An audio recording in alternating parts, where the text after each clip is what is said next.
All right, all right.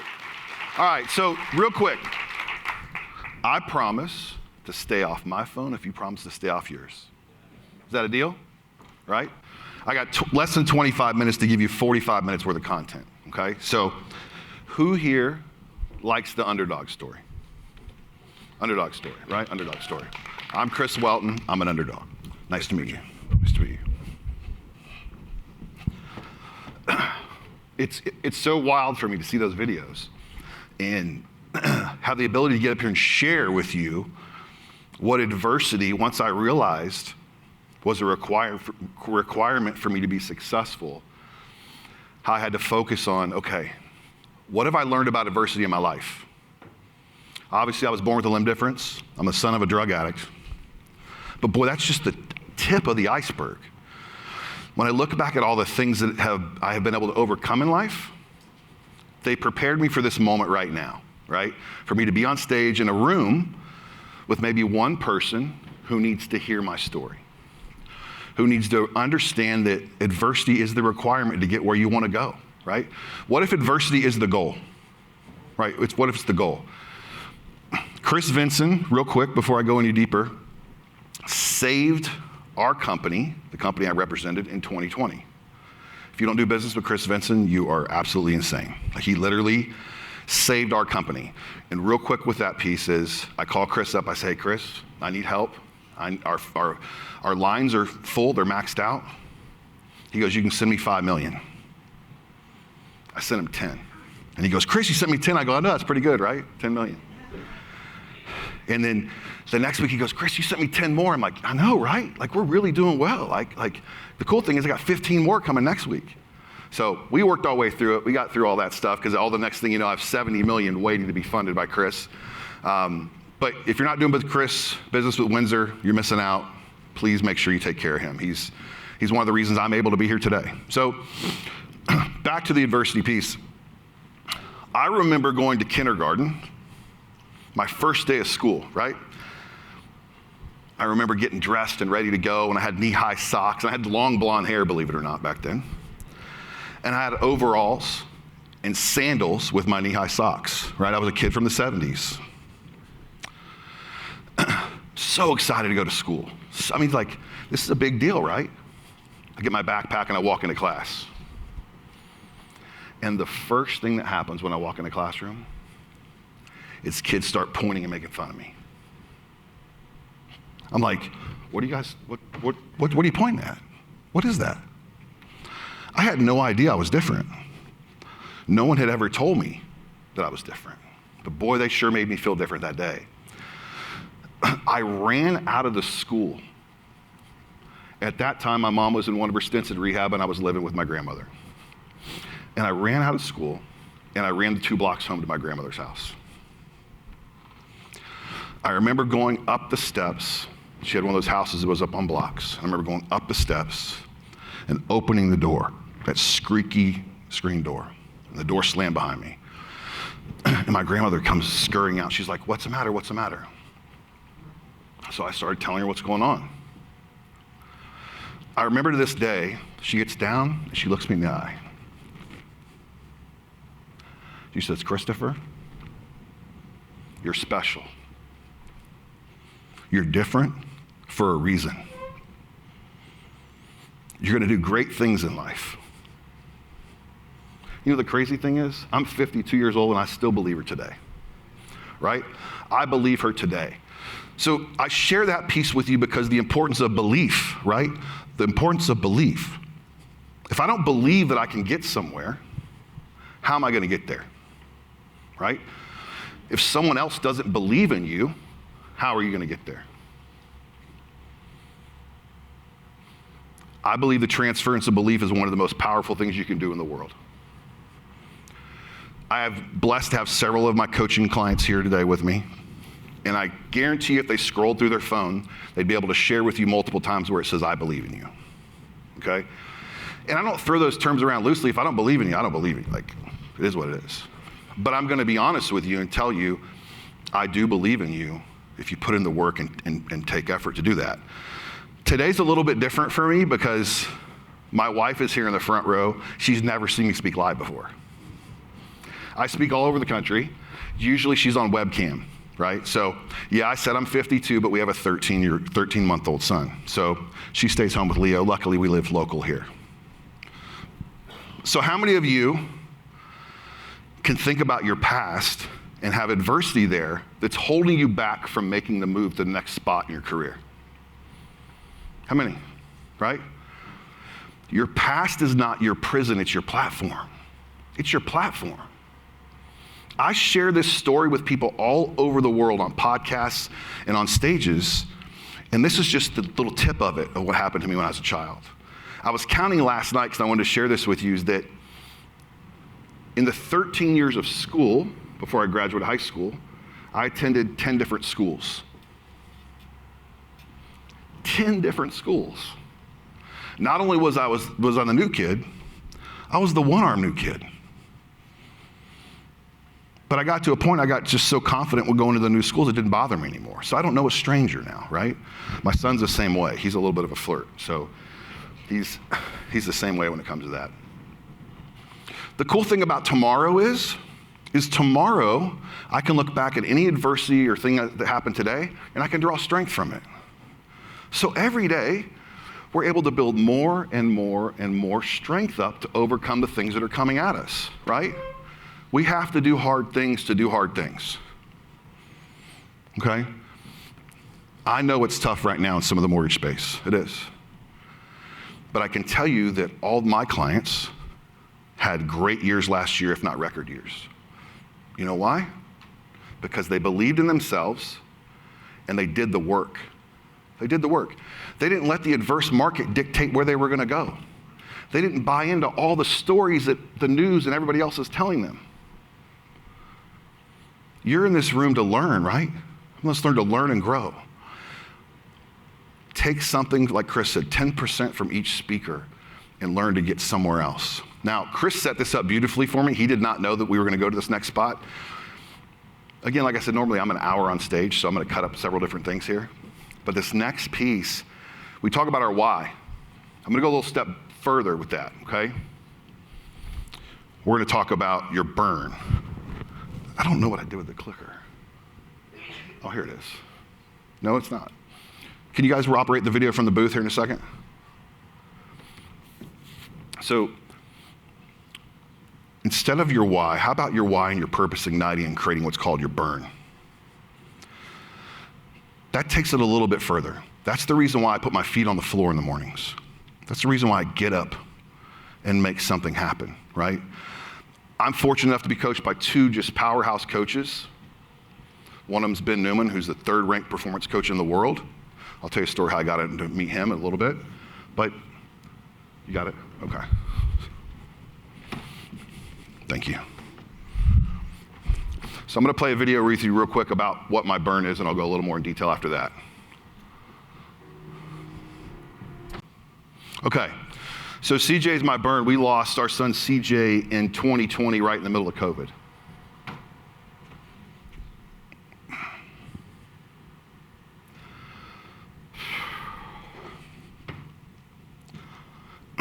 He was with us for 18 hours. It was 18 hours, the best 18 hours of my life, followed by the worst time ever.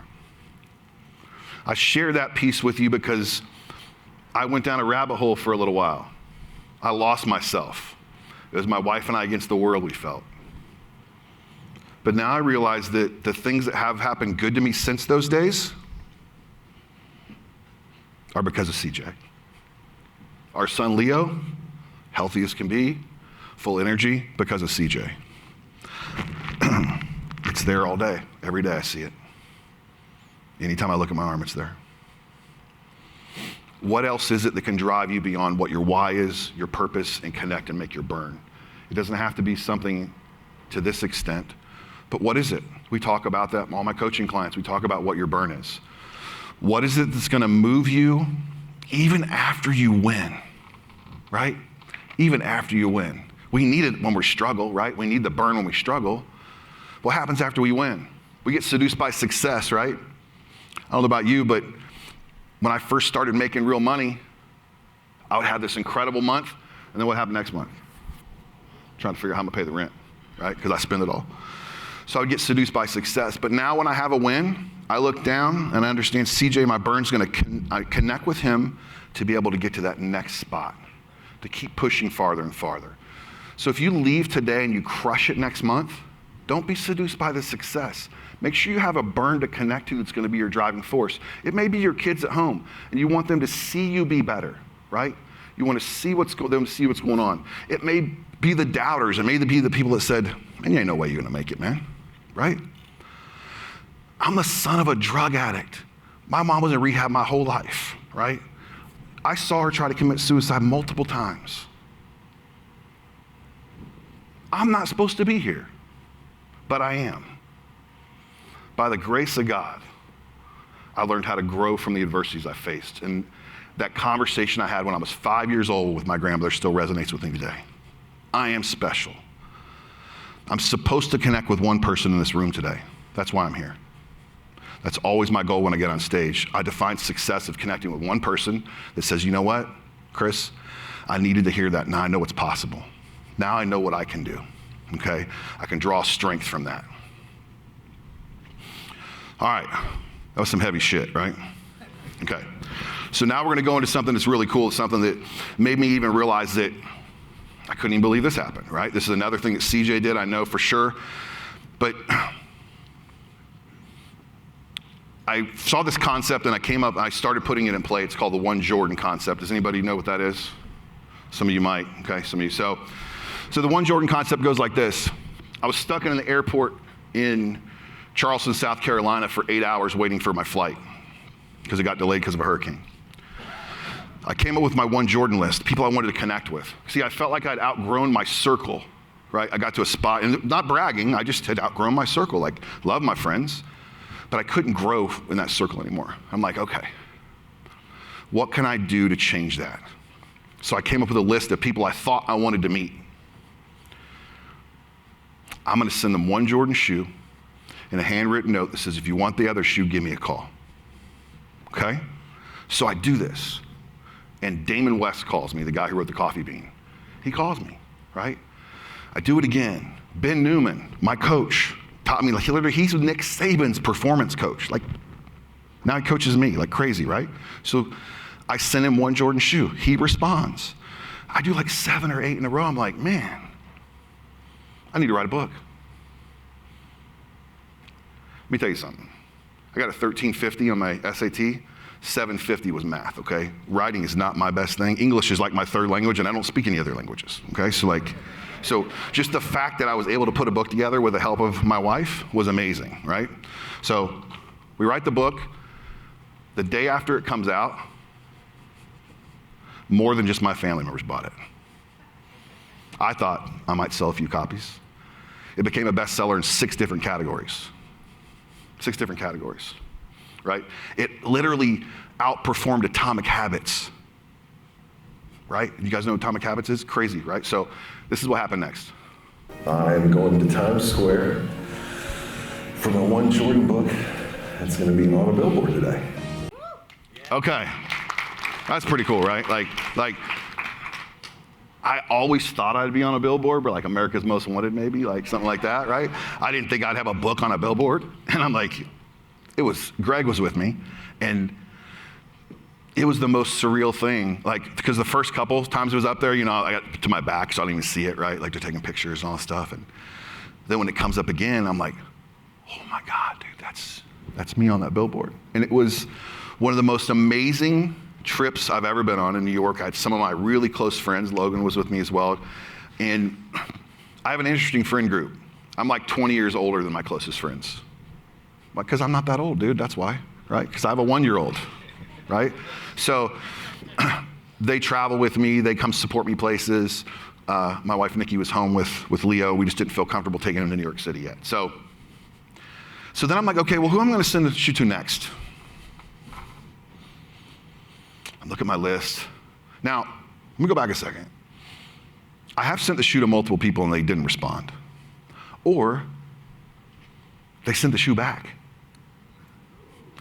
Hey, cool, because I'll send it to someone else. At least you sent it back. That'd save me a couple $100, right? But the first person that sent it back, I was like, Man, don't you know who I am? I'm Chris Welton, man. I can't believe you did that. What an arrogant thing to say. But that was honest. That's how I felt. And a guy named Dan Martell wrote a book, Buy Back Your Time. If you haven't read that book yet, you need to grab it. It's one of the best business books on the planet. So he sends a shoe back. I didn't give up. I still figured out a way to get on a call with Dan. One of my best chapters, my favorite chapters in the book I wrote was about Dan. Tarek El Musso from HGTV, you guys know who that is? Flip or Flop? Okay. So I send Tarek a shoe. We schedule a call to go on my podcast, and then he can't do it. And then his publicist decides it's not a good idea because he's got a book coming out at the same time. I'm like, okay, well, I'm not going to compete with you. Like, what's the matter? So I sent him the shoe again, the other shoe anyways, and it had a written note. He calls me personally and apologizes for his publicist and does my podcast, right? So then I've got this big list of who I want to get on there, and it's Dana White and Pat McAfee, and I'm working on all those angles. But then I sent a shoe to this guy, who's the GOAT. Not the Michael Jordan GOAT, but the GOAT in the speaking and coaching business. He's written over 90 books, and I can happily say I now have a friendship with him, so I'm going to share this with you. Hey, Chris, John Maxwell. I just returned your call, buddy. Where's my shoe? Now that's pretty freaking cool, dude. Like when that happened, I got to be honest, he called me, I didn't answer because it was a voicemail. He's got a West Palm phone number. I thought he wanted to sell me a car warranty. I just got to be honest with you. I'm like, my warranty's not out, but so when I called him back, he goes, you got 10 minutes. He goes, what do you want to talk about? I said, I have no idea. I'm just happy to be on the phone with you. A week later, I start getting DMs from people I've never met before. And they're like, hey, are you the Chris Welton that wrote the One Jordan book? And I'm like, yeah, that's me. I said, well, John Maxwell's on stage right now teaching this thing called Get Out of the People Pile, and he's talking about you. I'm like, dang, that's pretty cool, man, right? Last week, I had the privilege of being at the Create event in Atlanta, Georgia. John Maxwell's giving a keynote. And on stage, John sees me in the front row. He stops what he's doing. There's like 500 people in this room. And he says, I want to share a story with you about one of the greatest connectors I've ever met in 77 years. I'm like, oh man, this is going to be really good. And then he starts talking about me and talking about the One Jordan strategy. Okay, look, I'm not saying that to impress you. Okay, what I want to do is impress upon you that if I can do that, the son of a drug addict, right? A college dropout, a guy who has been through anything you could imagine, then the only thing that's stopping you from doing the same thing is you. That's it, just you, okay? When I first decided I wanted to speak, I had to figure out what I wanted to speak about. How can I connect with my audience, right? And we talk about, I have a really good speaking coach, his name's Rene Rodriguez. We talk about influence objective. What am I trying to do on stage today? I'm not up here pitching you, trying to sell you something, right? You want to come into my sphere, you want to have a conversation, you can follow me on Instagram or do the QR code, and I'm happy to have a conversation with you. I'm not here to give you a discount, anything else. My influence objective today is to find at least one person that's had a tough time, that's let their past define who they are, and it's time to change, okay? It's time to change and make a difference. I'm doing great on time, guys. I got 4 minutes left. That's amazing. I thought I was really going to run over. So, you ready for a love story? Come on, yes? Yeah? Oh, this is really good. This is just really good one. So, I went through this crazy divorce like a lot of us probably have. And I was going to get real fit and buff, right? So like I get down to my high school weight. I'm just going to the gym, and I get these warts on my hand. Super embarrassed. So I go to a dermatologist office. A friend of mine's wife worked there. He got me an appointment late in the afternoon on a Thursday. I was off on Fridays at the time, so late in the afternoon on Thursday. And I go in, I'm embarrassed. And I go in the room, they shut the door, and I hear this voice outside. Who put a new patient on my schedule today? Like, you knew I had something to go do. You knew it. I'm like, oh man, this is not gonna be good, dude. Door opens, I'm looking down, and in walks the provider. And I'm like, I got these warts on my hand, I don't know, And I look, I'm like, wow. I just felt something, right? So she takes care of me. I leave. I'm like, I start doing research. Is she single? Like, what's going on, you know? So I do it for my follow-up just to make sure I felt the same way, right? 6 weeks later, I feel the same way. So I call the office, the doctor's office, and I say, I need to leave a message for Nicole. And they're like, sure, what's your date of birth? I said, it's not that kind of message. They said, sorry, sir, we don't take messages for providers. And what I was told now is what they say to the providers, we have a perv alert, right? Perv alert. So I said, well, my name's Chris. This is my number. If she calls me, that would be great. Like, if she does, she does. I get a call later that afternoon. I was busy, but I call her back. We connect. And I'm a salesman, right? So I had been objection handling myself, like role playing, like she's gonna say no and I'm gonna say this and that. Like I was ready to go, right? I get her on the phone. First thing I said, hey, are you single? She's like, yeah, I am. I said, would you like to have dinner with me? She said yes. I didn't know what to do. Like she said yes. I was like, okay, well, yeah. Like I almost hung up the phone. Like she said yes. I'm proud to say that this August we'll have been together 13 years, right? Again, son of a drug addict, a guy who just had gone through a crazy divorce, tons of other things. But I got to a point in my life where I realized I wanted something more than I had before, right? I'd been in this relationship where I was trying to repair and fix somebody for 17 previous years. I literally wrote down what I wanted in my life. And it was super distinct. I won't go, we got 1 minute left here, but it was super distinct on what I wanted my next partner to be like. Something that I felt I deserved. How many of you are holding back and not going after what you deserve, right? You're being satisfied, just think, I don't deserve that good. Have you ever tried to go that good? Like, literally. I mean, my wife's a 12, right? Like, I won. I won the spouse Powerball, like I just won. Not because I was lucky, but because I knew what I wanted and I went after it. And I didn't let my past hold me back. I didn't let my past become my prison. I let it become my platform. So right out of the gate, I just told her how messed up I was, right? Like I told her all the things that happened in my life and the things I went through. And she thought that was cool, man. Like she thought that what I'd overcome meant a lot. I didn't have to hide myself, right? I share that part with you too because if you're not sharing your stories about your past with your clients, with everybody else to build rapport, you're missing the boat. They want to do business with real people. Real people. Real people do business with real people, right? All right, my time's up. But thank you so much for letting me share with you today. I greatly appreciate your time.